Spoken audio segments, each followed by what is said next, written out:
quote number 5. That stood out right away, but you go ahead.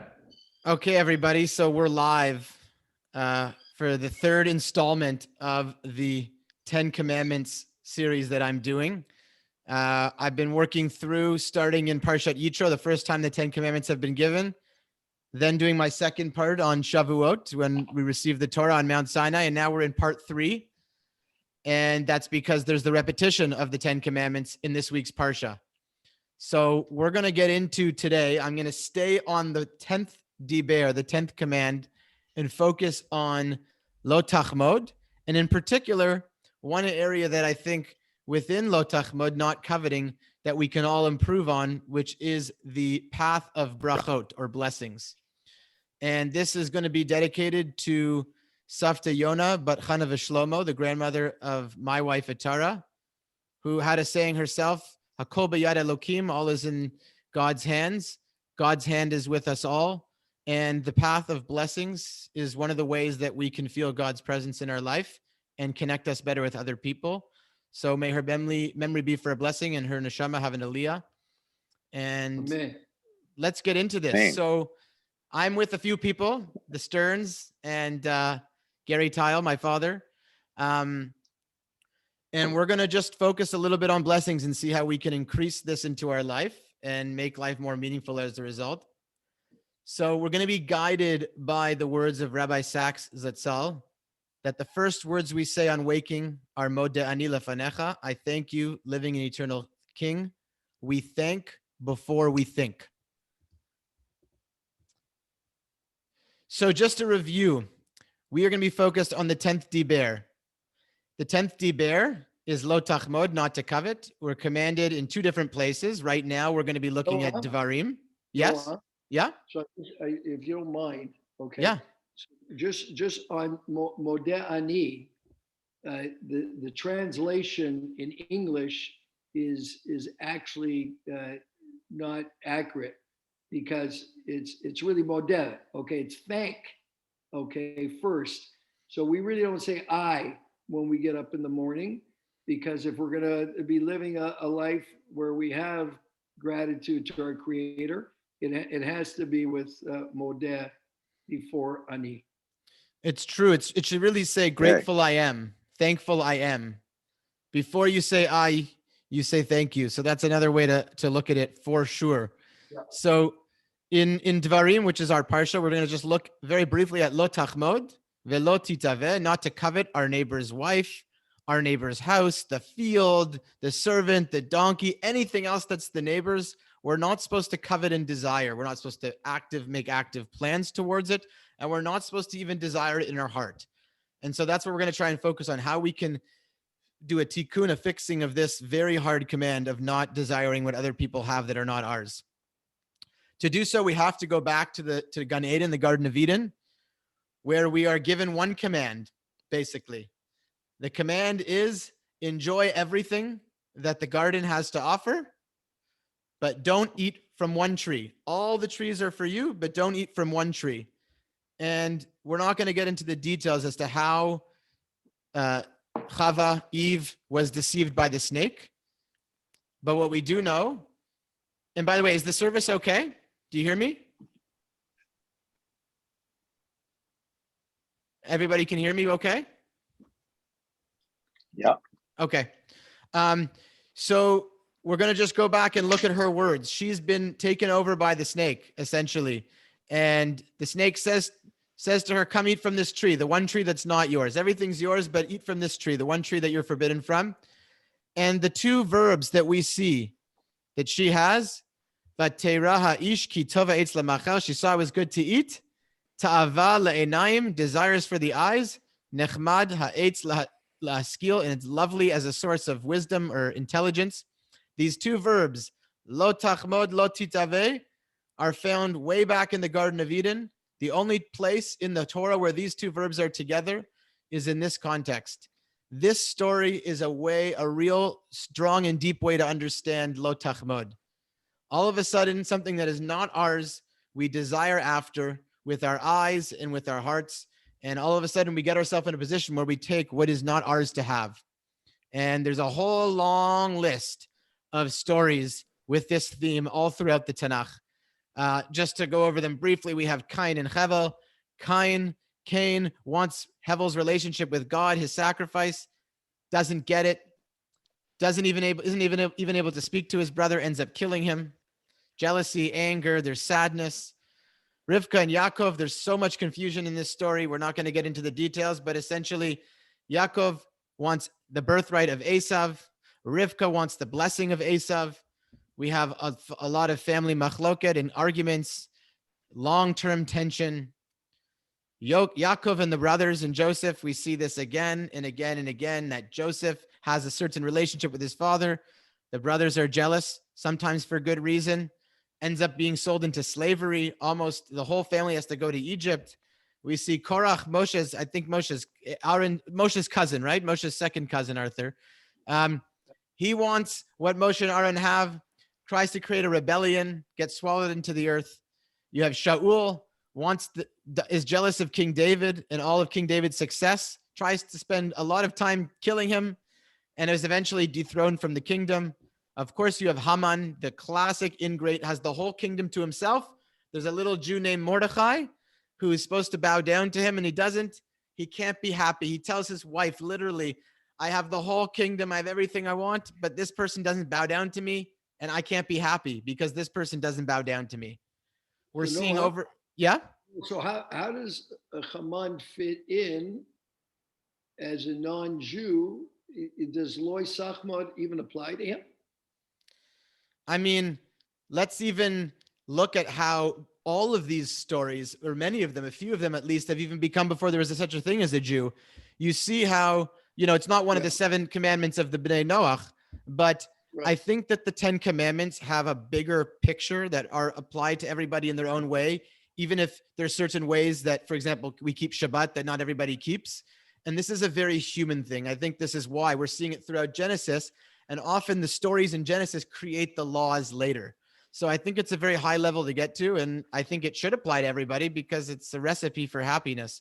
But certainly it's one of the 10 commandments. And it's over and over and over again, we see it. And so I want to just present one way that we can increase our sense of havingness, our sense of feeling full, because there's so much lack that we all experience and feel within ourselves that causes people to do things like we've just seen in all of these stories. There's just so much machlokes and conflict that comes from people desiring what is not theirs to have. And so we're going to try through this course, through this class, to fulfill the words of Pirkei Avot, which are so, famous. They've been used and used and used and used and used. Ezehu Asher, who's rich, Hasamech Bechelko, who takes simcha, takes joy in what his chelek is, his portion in life.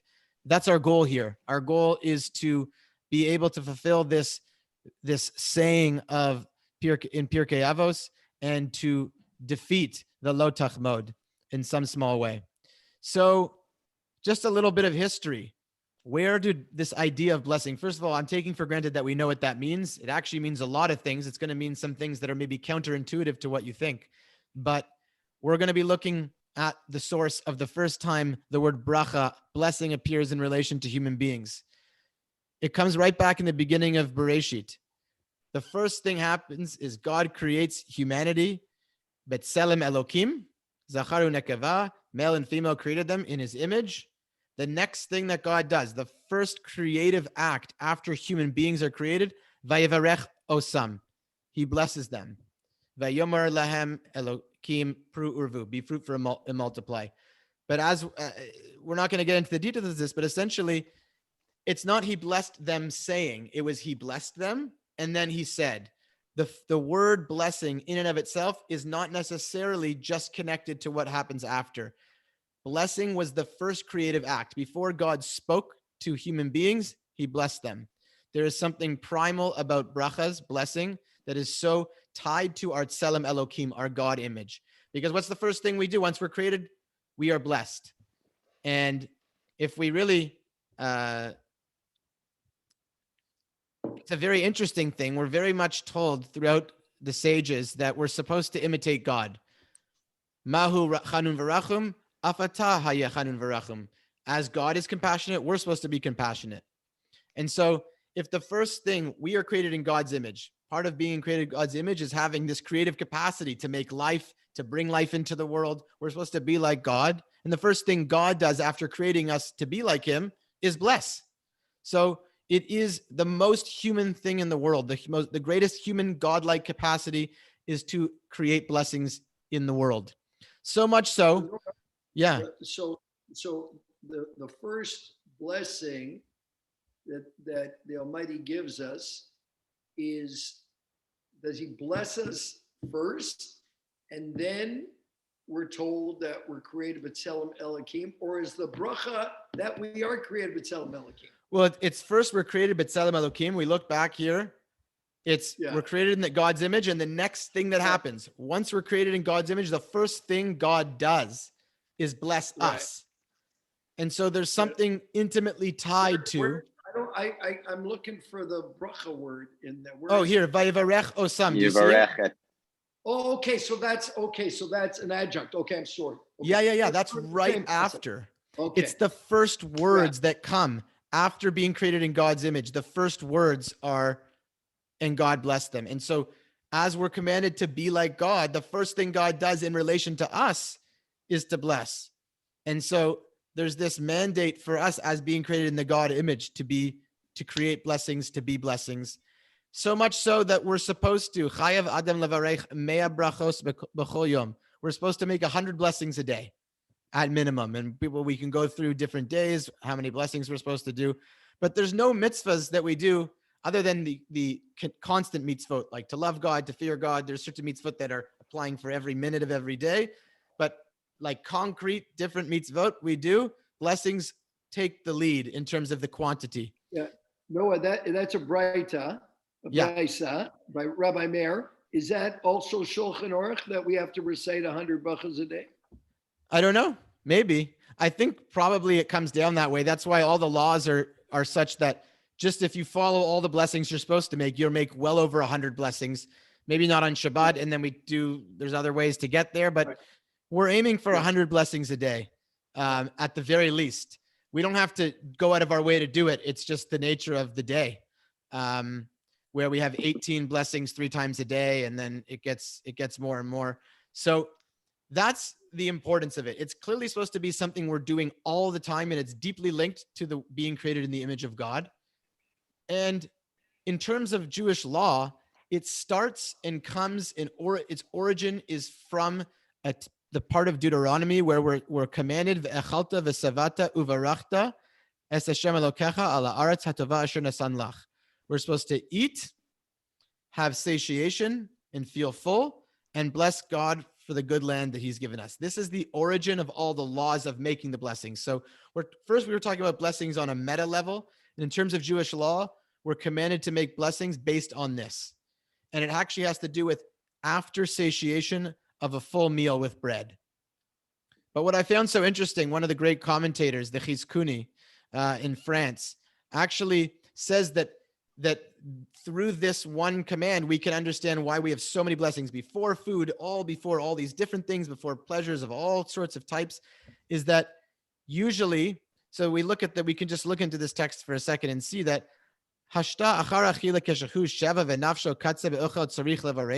if a person, after they're totally satisfied from their food, what's the typical response when we're really satisfied from our food? We're bloated. We're not in the mood to like eat anything more. We don't even want to look at the food we have in front of us. That's when we're actually commanded to make the blessing, to remember, wow, this was a blessing that I just had. I just ate this meal. So all the more so if in a completely non-intuitive way, when we're done our food, we've got what we want, we have to bless. All the more so,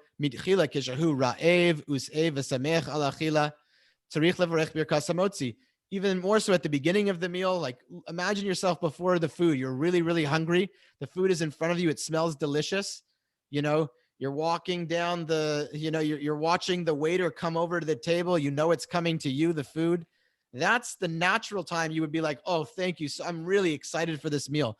But the original command to bless in the Torah comes from the time when we're least naturally wanting to do it, to teach us that this is not a simple thing. It's not just when we feel like being thankful, when we feel like bringing blessing, we're going to be doing it. It has to be even when we're completely full, we forgot about the meal, we don't care about it anymore. We still need to increase our bracha in that moment. So we're going to talk about a few ways. Sorry, yeah? Noah, isn't there a distinction between making a bracha before you put an apple in your mouth and doing Birkat Hamazon, which is really giving thanks?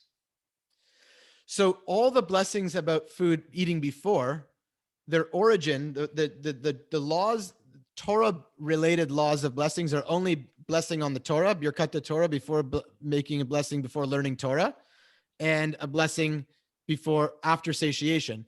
Everything else is sort of we learn from, like just like the Chizkuni was saying, we know that if we have to do it after, we definitely have to do it before. And of course, it starts with bread, but then we realize that it's not just when we're satiated, it's before all types of foods and all types of situations, but it all sources in this idea. And so what I want to talk to us about today is 3 ways that we can increase blessing, our sense of blessing in the world. And so we're going to be focused mostly on the bottom part of this, as I'll show you, Sheva, Chodaya, Uvakasha, but we're going to read the whole thing. That this is from the Rambam, Maimonides, one of the first ones to create Jewish law codes from the Talmudic times, like not from the Talmudic times, but from all the Talmudic wisdom, was the first one to sort of systematize, one of the first to systematize the laws. And that it comes down that there are 3 types of blessings, categories. We have blessings over Hana'ah, benefits of many kinds, physical pleasures, all sorts of things like that. Birchot mitzvot, before doing the lulav, for an example, Birchot Hadaya, and in brachas of hoda'ah, or gratitude. And so we're going to actually be focused on the brachot hoda'ah, blessings of gratitude. So there's blessings you make before benefits, before mitzvot, and we're going to talk about the blessings of gratitude. And within the blessings of gratitude, there are 3 drachim, there are 3 paths. There's shevach, hodaya, and bakasha. So we have this broad thing called blessings of hoda'ah, gratitude. And within that, there's 3 pathways to increase our sense of gratitude through blessings. There's shevach, praise, hodaya, thanksgiving, and bakasha, requests. And so just off the bat, it's a little interesting, and we're going to get into like, how is asking for things related to blessings of gratitude? And we're going to get into that maybe gratitude is more than what we think it is. So basically, the bottom line is there's nothing we can do with all of these categories. There's nothing we can do without first making a bracha. Asur lo la'adam sheyeheneh min ha'olam hazeh belo bracha. We're not allowed to, as the Gemara says, we're not allowed to derive benefit in this world without making brachas. And so we're focused on these 3 categories: shevach, bakasha, hodaya. And in fact, this structure is completely reflected, and we're not going to even get into what is tefillah, what's prayer, what is blessing, what is prayer, because sometimes they're intermixed, because we have the 18 blessings we say. But if you look at the structure of the Shmona Esrei, the Amidah, the prayers that we say 3 times a day, the classic standard Jewish prayers, what is it? It follows this structure. It follows the structure of, first, we have shevach, praise, God's love, strength, kedusha, holiness. Then we have requests, a lot of requests: wisdom, tshuva, forgiveness, safety, healing, livelihood, the ingathering of the exiles, justice, defeating the enemies, reward of the pious, rebuilding Jerusalem, the Mashiach, hearing prayers, restoring the temple. All unbelievable amounts of stuff are going into our blessings, requests. And then we have the actual thanksgiving, Todah. We have the modim, and then all of that comes together. Thanksgiving is what? Sim shalom? So it's modim. Modim. Modim. So right. So you have 19. 19 would be sim shalom. So sim shalom is kind of like the culmination. Like modim is kind of like we've done praise, we've done requests, and then we thank.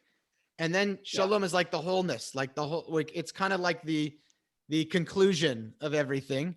I've included here in Thanksgiving. It's really not necessarily Thanksgiving, but the general structure we see here is shevach, bakasha, and hoda'ah: praise, requests, and thanksgiving.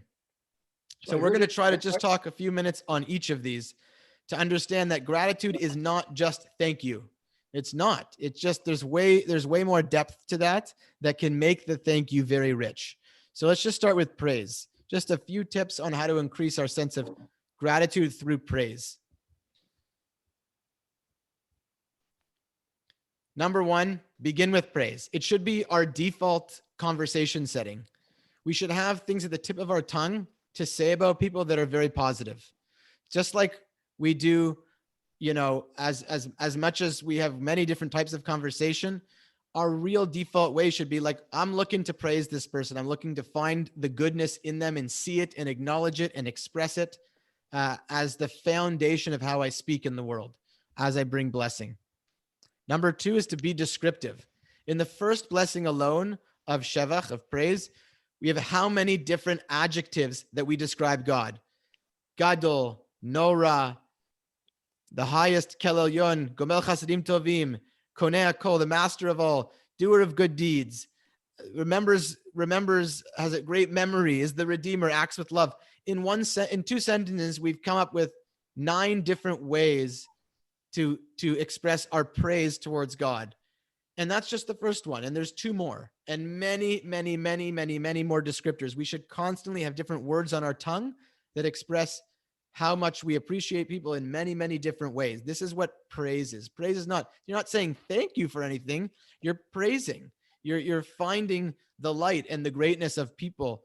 And we see how many different language descriptors that we have. And the more we say, the richer it is. And the more specific they are, the better. And this is a condition precedent for us to be making requests. This is like going into the White House and telling Trump how great he is with the Abrahamic peace accords. So we're going to get an audience with him. I'm speechless. No, it's you're totally right. I mean, it's exactly right? The idea that before you want to, and we're going to get to that you give thanks. And before you give thanks, you really want to be praising. And before you ask anything of anyone, you want to be praising. So there is a way that you can do it in a not manipulative way, but it is true. If you go up to someone and you say a bunch of nice things, you're probably going to get what you want. Or more likely to get what you want. We don't want to abuse that, but it just in general, if our default way is praise, it is such a difference maker in terms of how people feel around us. And it's putting our consciousness in perspective of who we are speaking to. The more we praise this person, the more we know what they mean to us and who we're speaking to. And that's why it says, and the Rambam talks about this, V'chol bracha she'en ba hazkaras Hashem u'malchus eina bracha. If we're not making a prayer or a blessing in the name of God and his leadership, his sovereignty, like acknowledging God, it's not a blessing. We need to know who we're speaking to. We need to specify the praise that we're doing, make it very descriptive. And as Arthur is going to say, that's the first prelude before asking for things is to increase our sense of praise towards people. So number one thing to do, if you want to increase your gratitude to life through the path of brachot, is to use praise, use language to elevate and uplift. And then ask for things. This is something that I think people are not, especially I just said that we shouldn't want what we can't have. So in a sense, there's kind of a contradiction. I'm saying we should focus on what we do have. And the whole thing about the Garden of Eden is that we're focused on lack. It's true we're focused on lack, but we're focused on lack towards things we can never have. You can't have somebody else's wife. It's not yours. There's nothing you can do. You're wasting your breath if you try to ask for things that are not yours. So much so, following the Rambam again, kol mevarech bracha she'ena tzricha, harei ze nosei shem shamayim l'shav. Anytime you're making a blessing, which is unnecessary, it's not yours. You can't make it. It's not in front of you. It's taking God's name in vain. It's just a waste of time. We can only make blessings for things that are in front of us, that are possible, that are within the realm of what we can accomplish or achieve. Otherwise, it's not blessing.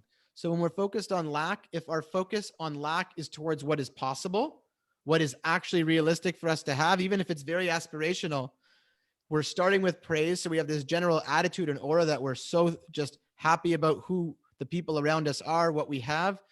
We ask for things. Why not? We should ask for things because that's real. We can't just pretend that we don't have lack. We want more. We want more than what we want to be more than who we are, but we want to direct it towards what we value. So a lot of the things that we're praying for in the Shemona Esrei and the Amidah are things that are so foundational to our faith, that are the most important things that we should strive and want for. So the first thing is that when we do ask for things, which is part of this gratitude path, actually, is to ask for what is possible and what is valuable in our life. And we should First ask thing for we a lot. No, Sorry? first thing we ask for, first request is that Hashem gives us the doas to know what to ask for. Yeah, the intelligence. Our first thing we're asking for is das. You can call it intelligence, knowledge, wisdom, depending on it. Yeah, 100%. To know what we should want, basically. Yeah. And So that's the case. Then why do we have to then follow what the men of the Great Assembly have mandated for us to ask for? If we're asking for the chachma, the bina doas, then why can't the first thing we ask for right now in COVID is health? so, Right? well, the first things first is that, the fixed prayers are just our model. They're a model for asking, of course, they're model for brachas and for asking and for focusing on what's important. But of course, we can make our own personal requests and we can ask for whatever we want. Of course, we should be, aspirational, but also not, like we want to ask for what we want. Whether the order is different, whether we're going to change the order in a particular time, I don't think we'll do that for the fixed prayers, but blessings are not just the fixed part. And so we're trying to take this archetype of the Amidah, the Shemona Esrei, and say, how can we bring this into our own life? And so we have this idea of wanting what is possible and valued, asking for a lot. There's 19 blessings in the Shemona Esrei. 14 of them are asks, are requests. We want a lot. We should be asking a lot and expecting a lot out of the world. We shouldn't shy away. We should state what we need and what we want from God, from ourselves, from people. Why not? Trusting relationships. The better the relationship, the more we should feel comfortable asking, not to be schnorrers and to take. But in a good relationship, we are totally comfortable asking for our needs because we trust that the person hears us, even if and maybe there's a negotiation, but we shouldn't shy away. We should ask for a lot and we should not shy away. And we should infuse our requests with praise and humility. So just for example, as Arthur was just saying,